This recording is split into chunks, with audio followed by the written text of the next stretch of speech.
Camila didn't believe in ghost stories. A rational architecture student with a sharp eye and a grounded mind, she trusted in logic, structure, and clean lines.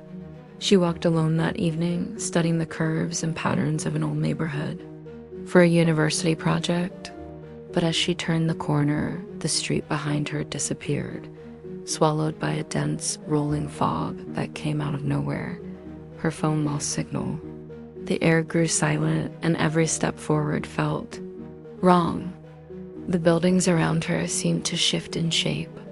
Windows too narrow, doors that didn't match, angles that didn't obey gravity. Her trained eye knew something was off, not just old, but distorted. Lights flickered on distant lampposts, casting long shadows across empty sidewalks. And then came the sound.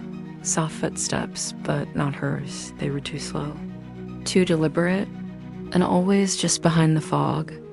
Camila called out, her voice swallowed by the mist. No answer. Only silence and breathing, not hers.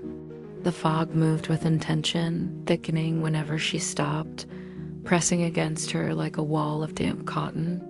And in the distance she saw a figure still, partially hidden behind a lamppost.